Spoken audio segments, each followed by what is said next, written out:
कमलानगर स्थित सद्भावना पार्क में इस वर्ष का सामूहिक विवाह समारोह बड़े ही धूमधाम और उत्साह के साथ आयोजित किया जा रहा है। सद्भावना पार्क सेवा समिति के अनुसार इस समारोह में 12 कन्याएं डोली में विदा होंगी। विवाह की सभी रस्मों को रीति रिवाज के साथ संपन्न किया जाएगा। प्रातः 10 बजे घुड़चोड़ी और शाम 4 बजे विदाई होगी। ये जानकारी आज सद्भावना पार्क में आयोजित आमंत्रण पत्र विमोचन कार्यक्रम में समिति के अध्यक्ष मुरारी प्रसाद अग्रवाल व मीडिया प्रभारी एडवोकेट दीपक माहेश्वरी ने दी। बताया कि कार्यक्रम की शुरुआत 1 अक्टूबर को पारंपरिक रीति रिवाजों के साथ मेहंदी उत्सव से होगी, जिसमें दुल्हनों के हाथों में मेहंदी रचाई जाएगी और सांस्कृतिक प्रस्तुतियां भी दी जाएंगी। इसके बाद 2 अक्टूबर को मुख्य विवाह समारोह आयोजित किया जाएगा। संयोजक विनोद गोयल और गौरव पोद्दार ने बताया कि प्रातः 10 बजे कमलानगर श्री राम चौक से घुड़चड़ी होगी। धूमधाम के साथ बारात सद्भावना पार्क पहुंचेगी, जहां बारात का स्वागत किया जाएगा। वरमाला दोपहर 12 बजे, सम्मान समारोह दोपहर 1 बजे और विदाई समारोह शाम 4 बजे होगा। समिति के सदस्यों ने बताया कि सामूहिक विवाह का उद्देश्य समाज में सादगी, एकता और सामाजिक सहयोग का संदेश देना है। महामंत्री विनोद गर्ग, कोषाध्यक्ष सुरेश मांगलेक, संयोजक भगवान अग्रवाल से संयोजक सुशील कुमार गुप्ता ने बताया कि विवाह के लिए सभी व्यवस्थाएं पूरी कर ली गई हैं। दंपतियों को आवश्यक गृहस्थी सामग्री भी भेंट की जाएगी। समारोह में स्थानीय जनप्रतिनिधि, सामाजिक संगठन और क्षेत्रवासी बड़ी संख्या में शामिल होंगे। देखिए, सद्भावना पार्क सेवा समिति के तत्वावधान में 11 बेटियों की शादी का निर्णय हमारी समिति ने लिया, जो कि 2 नवंबर को वो सपना साकार होने जा रहा है। 11 बेटियां उस दिन विदा होंगी। 1 तारीख को मेहंदी का कार्यक्रम एवं लेडीज संगीत का कार्यक्रम है। हमारे सद्भावना पार्क में लगभग 50 हमारे मेंबर हैं। सभी हंसी खुशी से, बहुत ही गाजे बाजे के साथ और बड़ी रुचि लेकर के, और इन लोगों ने निर्णय लिया है कि हम प्रत्येक साल इसी तरीके से हम 11 अपनी बेटियों को यहाँ से विदा किया करेंगे।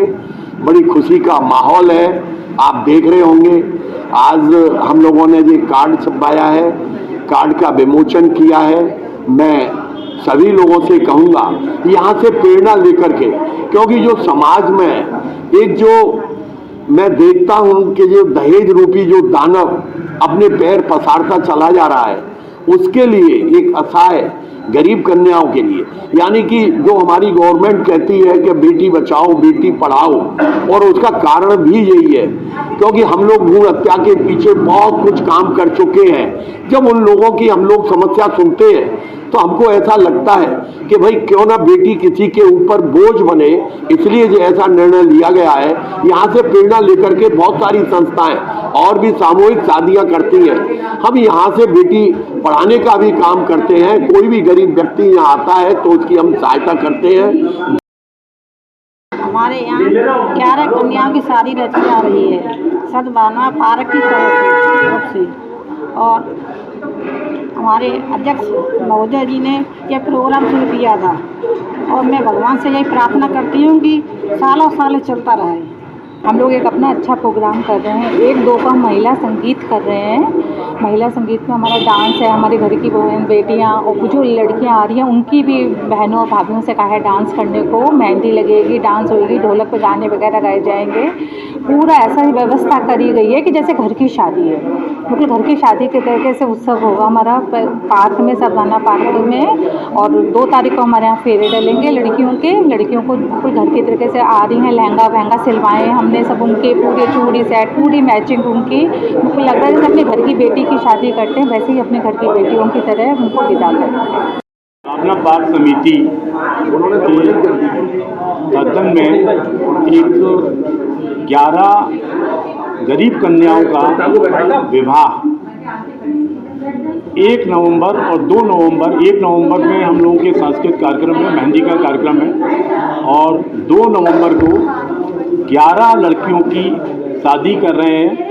सद्भावना पार्क समिति के सारे सदस्यों ने इसमें बहुत बढ़ चढ़ के भाग लिया है। 10 बजे बारात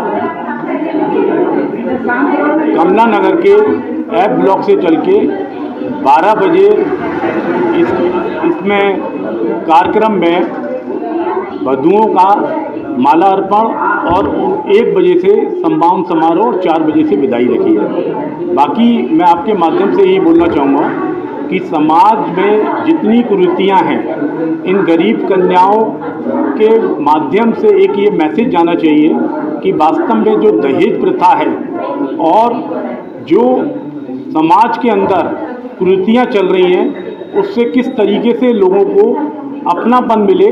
और इसमें हमने सबसे बड़ा काम ये किया है कि जो 11 कन्याएं हैं उनके हमने घर वालों को भी बुलाया है। 50-50 हर कन्या के घर वाले आएंगे एज ए लाइक उनके लिए भी यहाँ पर खाने की व्यवस्था है। और 1000 से 1500 लोगों का हमने सद्भावना पार्क में खाने की व्यवस्था रखी है। हम ये चाहते हैं कि ये समाज जो हमारा हिंदू समाज है ये प्रेरणा ले और इस तरीके की जो प्रोग्राम है हर साल चलते रहें। हमने ये संकल्प भी लिया है कि हर साल हम गरीब कन्याओं का विवाह करें।